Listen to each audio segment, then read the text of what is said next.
warahmatullahi wabarakatuh. Perkenalkan, nama saya Tria Amelia Khairunisa dari STAI At-Tanwir Sumberjo Bojonegoro, Prodi Ekonomi Syariah semester 3. Saya di sini akan membahas sedikit tentang kebijakan dan sasaran ekonomi makro.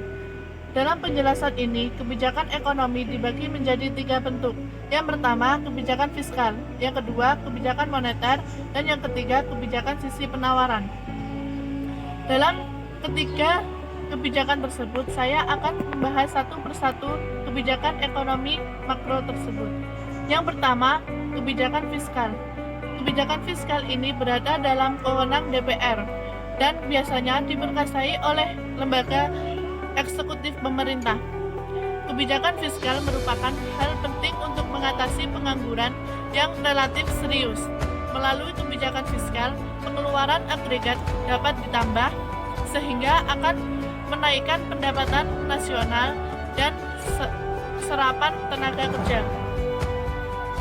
Keputusan mengurangi pajak akan memberi inisiatif bagi masyarakat untuk membeli barang dan jasa yang pada akhirnya pengeluaran agregat akan naik. Yang kedua, kebijakan moneter. Kebijakan moneter ini diatur oleh Bank Sentral untuk Indonesia.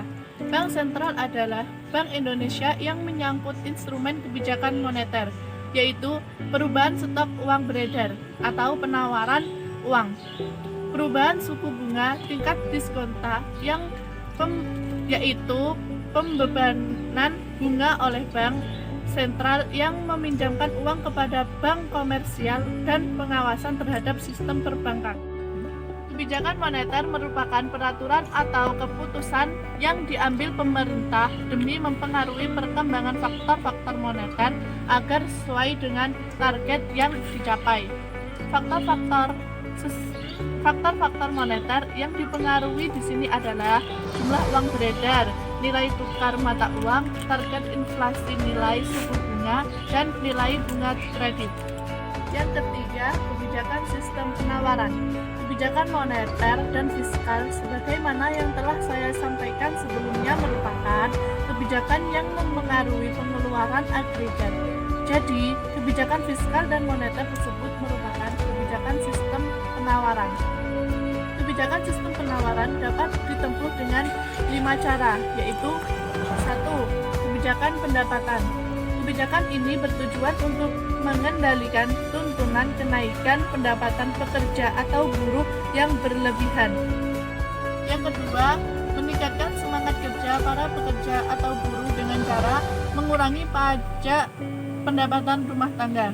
Dan yang ketiga, efisiensi kegiatan produksi pemerintah dapat memberi inisiatif kepada perusahaan-perusahaan yang melakukan inovasi, menggunakan teknologi yang lebih canggih dalam berproduksi, termasuk pengembangan mutu produksi.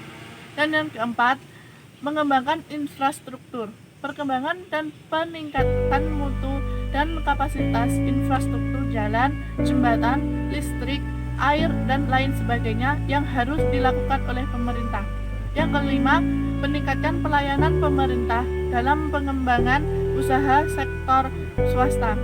Demikian yang dapat saya sampaikan. Apabila ada kesalahan dalam menyampaikan materi, saya mohon maaf yang sebesar-besarnya. Wabillahi taufiq wal hidayah, wa ridwan inayah. Wassalamualaikum warahmatullahi wabarakatuh.